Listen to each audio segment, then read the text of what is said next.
Hi guys, this is Desi American making this video on July 8th, 2020. Just decided to make this video to give out some information regarding the new changes and laws for foreign students studying in USA. I'm going to talk about in detail what's the new information as of today. There are some new updates announced by the immigration department regarding this new law, so I'm going to talk about that. As you probably have seen this video a lot already, by Monday it was out, and a lot of people have made the video about this one, but I will try not to talk about too much about this one. I will try to tell you like what I'm going to talk about here in detail. I will probably spend 10 to 12 minutes making this video because I will talk a lot of things here. Basically, the exemption modification rule which came out on July 6th, and then yesterday the immigration department came out with FAQs regarding that one. That was yesterday. I'm going to talk about what happened today. What are the chances of getting this thing stuck in the course. So something moved today on July 8th. I'm going to talk about that one, and then what you can do if you are overseas and if you are already here in the US, what other options you have. So I'm going to talk about all those right now. So as you know, SAVIP announced this modification on temporary exemption rule. Basically, they had already allowed uh, foreign students to stay in US and study for a spring and summer semester online because of the COVID-19. And going forward for fall 2020, they are making these changes and they're not allowing that anymore. So you can't stay in US if you are taking all 100% classes online. So that's the new rule. So according to this announcement they made on July 6th, they have made the three pointers there, 1, 2, 3, and basically the first pointer is saying that if a student attending a school operating entirely online may not take a full online course load and remain in USA. So basically, if you're taking a class or your whole load of 12 units or whatever the maximum unit you're allowed to take, and you're taking everything online, you are not will not be allowed to stay in US for fall semester. The fall semester usually starts from August till end of December.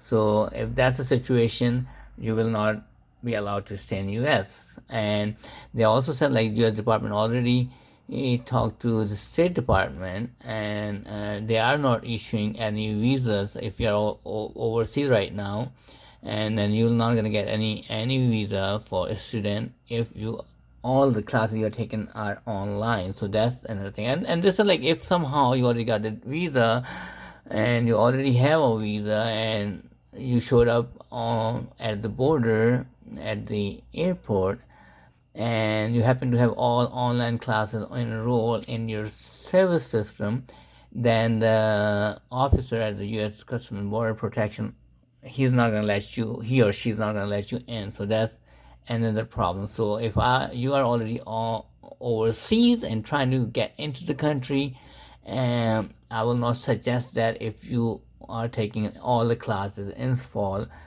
online.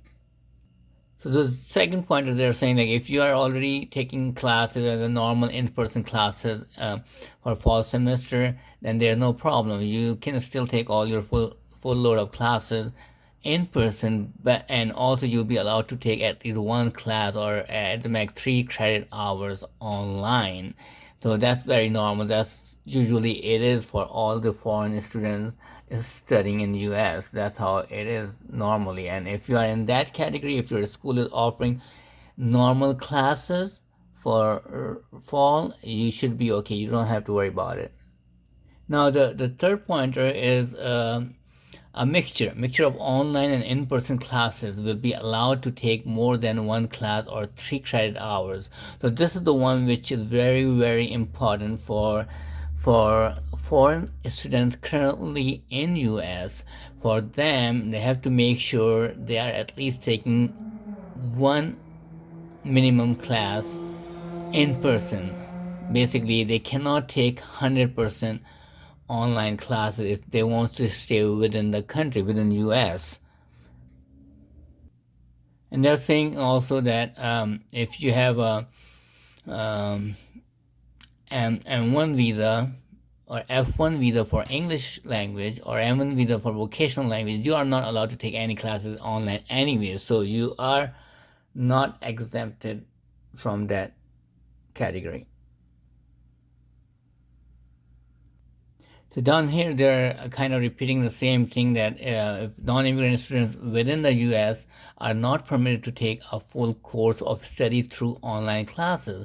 If students find themselves in this situation, they must leave the country or take alternate steps to maintain their non-immigrant status, such as reduced course load or appropriate medical leave. So this is something you need to talk to your school ISO or DSO, how you can take appropriate action to take a medical leave, or if you don't want to stay here in US, or maybe to reduce your coursework for any other reason, and how they can allow that. That's something totally up to the school administration. So now I'm going to talk about something which came out yesterday on July 7th, Tuesday, which is another FAQ information from Immigration Department. Basically, they came out with 5 or 6 pages of detail about the nitpicky of that rule, which I just read earlier, which came out on Monday. So they came up with a follow-up information. So I'm going to go in detail about this updated information which just came out. Nobody's talking about the information so far online on YouTube.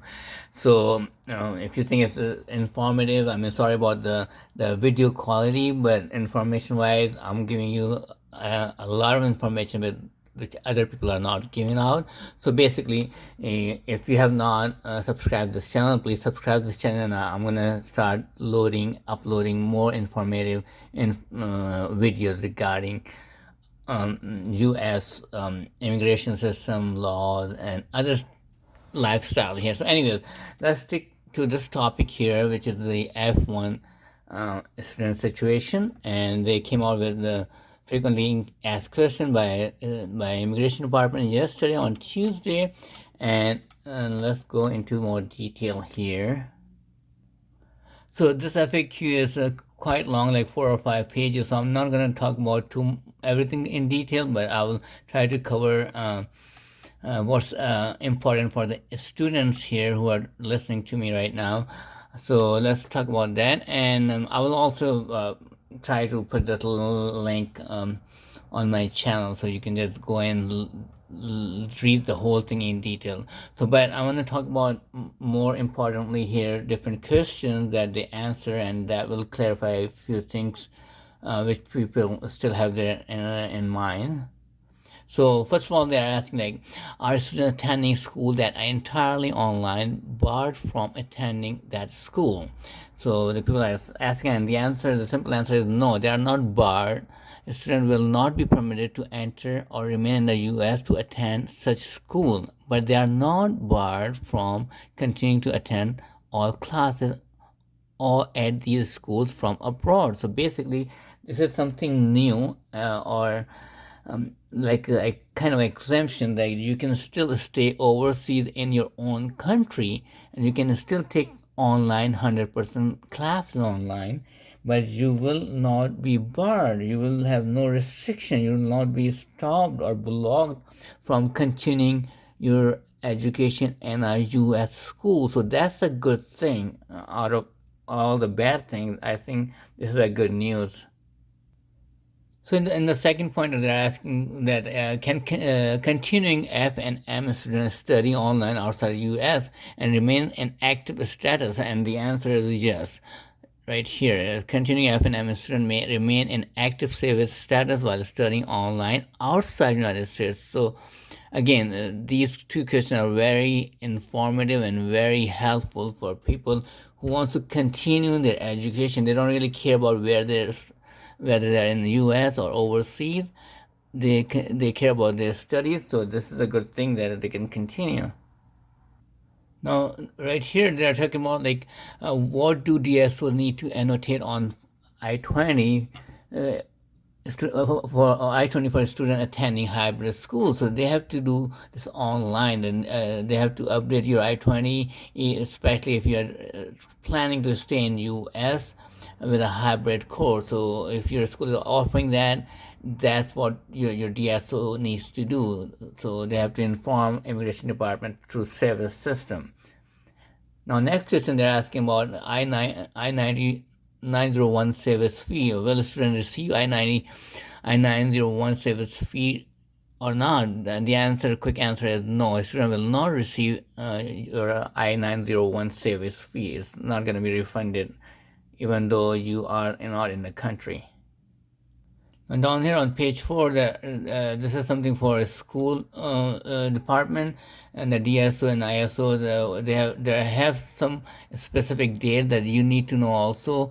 July 15, which is 1 week from now, all the school needs to inform immigration department through service system that if they are fully online. Schools offering entirely online classes or program or will not reopen for fall semester. They need to inform immigration department by next Wednesday, July 15th. That's a very important that date that you need to talk to your DSOs at school, that what their answer will be for that.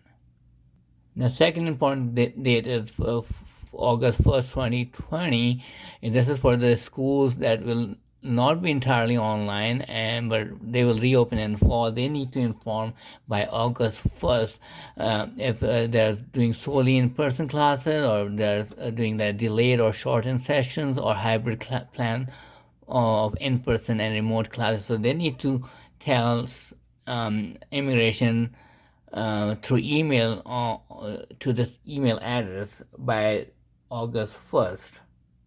So these are some of the important things that are shown in FAQ. Sorry, my video is getting longer and longer, so I'm going to try to make a second part of this video, maybe in Desi language so people can understand. But as of now, and today, Harvard, MIT, and Northeastern University are suing immigration department to block this order. But I don't think it's going to happen that quick, and you have to plan and try to finish it whatever you can, and talk to your DSOs.